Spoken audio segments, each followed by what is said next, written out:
Well, hello there, and welcome to another episode of Critical Weight Theory. It's a podcast where I cover a lot of different subjects, but today I'm going to break down a film that might interest you because, well, it's Mother's Day for one thing, but it's also one of those sort of underrated movies, I guess I could say. And my name's Wade, as you might have guessed. And today we're talking about Blackbird, a 2019 drama directed by Roger Michell based on the 2014 Danish film titled Silent Heart. And Blackbird isn't loud, well, at least not most of the time, and it doesn't necessarily beg for your tears, although there are a few moments that could be considered tearjerker moments. But it doesn't really dwell on that. It's not really the, I guess, core strength of the movie. But it does ask a hard question. Whose life is it anyway? There's a there's a little background there that I need to go over. So let me set the scene on that.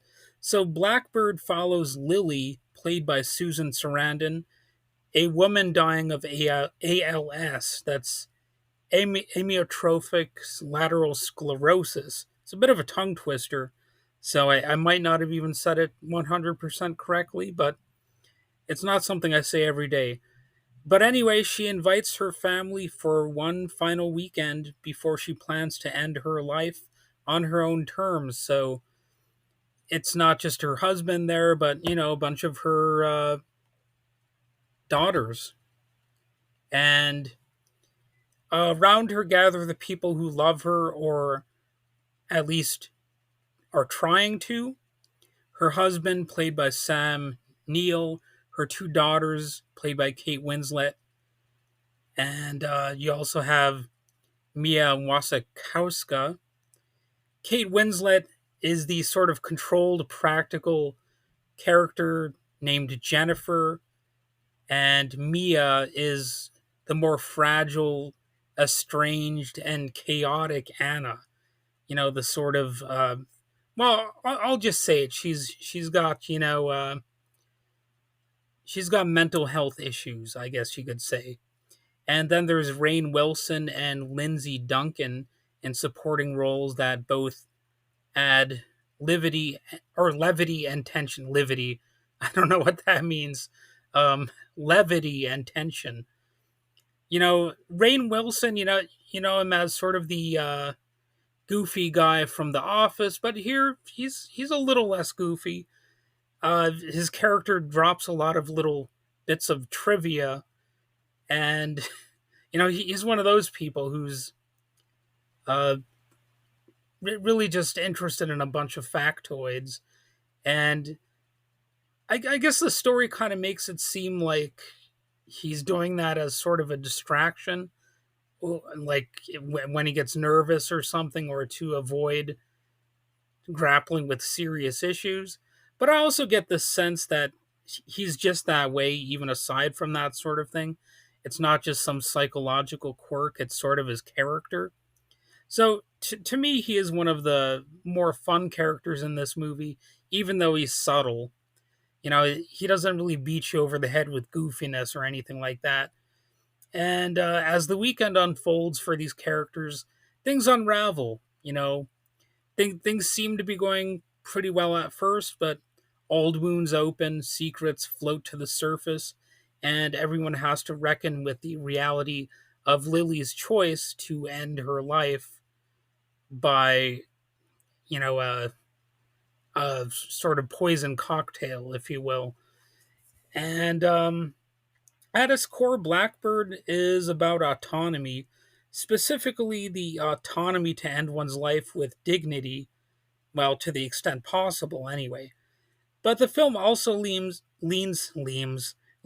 heavily into family dynamics. See, that's why I said leans, because I was going to go on to say family dynamics, which has a bunch of M's in it. So, but you've also got love, resentment, guilt, reconciliation kind of stuff going on.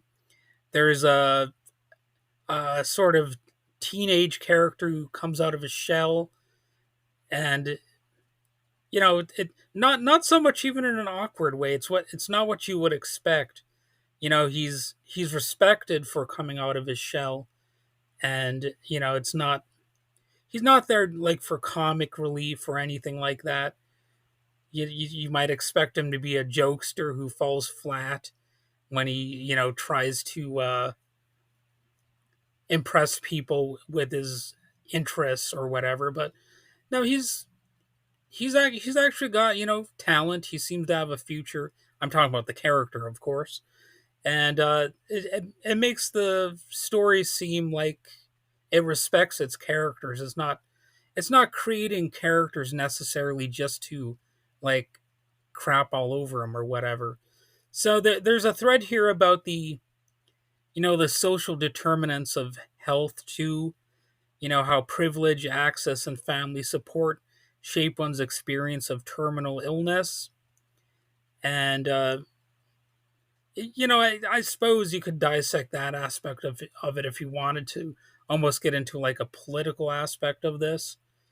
And there's the issue of choosing to end your own life, of course. Um, but this is a movie that doesn't really push that conversation that much. It just kind of lets it sit there quietly. And if you want to think about that sort of thing, you can. So it's not really like an overly politicized movie. And critics were split on Blackbird. Rotten Tomatoes says it wastes its premise on shallow storytelling. I I don't really agree with that, but they add that the splendid cast adds heart to a sensitive subject, which is fair to me. But I wouldn't say that this is really a shallow story. I don't really know why they want to put it that way in their little summary. It's one of those things where if you read the reviews, it might steer you away from the movie. But I would say give it a chance. Maybe you're not gonna fall head over heels in love with this movie, but if you ask me, it actually could have rewatch value. I wouldn't say that I'll like rewatch it tomorrow or anything like that, but I did enjoy it, you know, enough to potentially check it out again in the future. Some praised the performances, Sarandon and Winslet in particular, but others felt it was too restrained. They might have considered it too emotionally distant. And yeah, it is a little too tidy at times for a film about dying. You know, I think a lot of people would feel that way about it, especially when you see a movie like this and normally it's overwrought. I think that's the word that I could use here.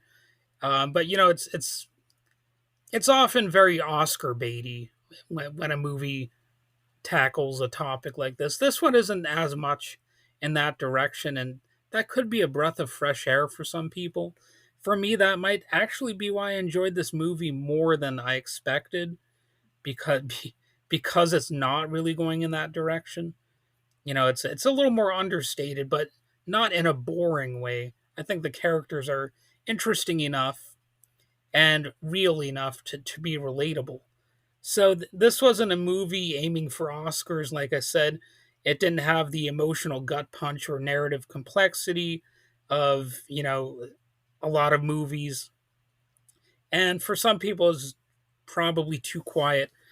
But, I do think the emotions are there. You just kind of it's one of those things where you have to be in the mood to relate to the characters. If you're watching this movie just looking to dissect it or whatever, you're probably in the wrong mindset for a movie like this in the first place. So, it's not beating you over the head with an emotional hammer. I'll just put it that way. It's something you can feel if you're sort of willing to invest in the characters. And I think there's something there. So, little trivia for you. Diane Keaton was originally cast as Lily before Susan Sarandon took the role. So, it could have been a somewhat different movie. I think I think Susan Sarandon actually tends to have a little bit more of, I don't know, a bite to her performances than Diane Keaton characterization. I maybe that's just me who thinks that way. It's not like I've seen that many Susan Sarandon movies or Diane Keaton movies, but that's just how I feel about that. So I think this movie was probably better suited for Susan Sarandon. Um, and it premiered at the Toronto International Film Festival on September 2019, but didn't get a US release for basically a year later in September 2020, which explains some confusion you might have about its release year. I think most places say that it came out in 2019, but it's possible you'll find a place saying that it's from 2020. So really, it's not that important of a talking point, but it's always curious when movies don't really have a or they don't have a unified release date in mind, and that's something that could complicate a person searching for this movie, because I actually found different movies titled Blackbird. So it's a good thing I knew who was starring in this movie, so I could look it up based on that. So for final thoughts, here's the thing: Blackbird is a good movie. It's it's not going to be considered groundbreaking for everybody. Even though I thought it was pretty good, well done. I thought it was thoughtful. It doesn't have that many dramatic twists. It does have a few, but it's not. It doesn't just it doesn't over exert you with that sort of thing mentally. And that might be the point. It's a film that relies more on performance than plot, and in some ways that makes it feel real. Families don't always, you know, explode in the most chaotic manner imaginable. And in this case, they just kind of simmered for the most part. There was some type of arguing and bickering going on in this movie, but it was a relatively restrained sort of movie. So you may not even cry at this one. I'm going to be honest. It's not necessarily going to tug at your heartstrings that hard. You might not even feel that much at all, to be honest. But I think you'll leave wondering about your family and where you stand in that situation. You might second guess some of the choices or words that you've made, and what you'd say and who would show up if your story was ending like Lily's story. Those are some pretty important questions, and I think this is one of those movies that's best left to simmer over time. And if you think about it, like those sort of questions are raised if you actually you know let this movie kind of sit there on the back burner for you. And that's an interesting way to watch a movie in the first place. Not wanting it to necessarily beat you over the head with its own details, but let you sort of draw some thoughts out of it over time. So that's kind of what this movie did for me, and I think it's a good movie for that. So I probably like this movie more than a lot of people actually would. It did get some critical praise here and there, but it's one of those things where you shouldn't let the negative critiques sway you too much, because sometimes they like to flex that sort of power and let you think that something might be trash when it might deserve a fair chance. So that's it for this episode. I've probably said too much here. If you liked anything I said in this breakdown of this movie, leave a review of my podcast. And of course, you should follow my podcast. And if there's a quiet film you think more people should be talking about or shouting about, feel free to send it my way. Maybe I'll add it to the list of things I want to eventually watch. So until next time, watch closely.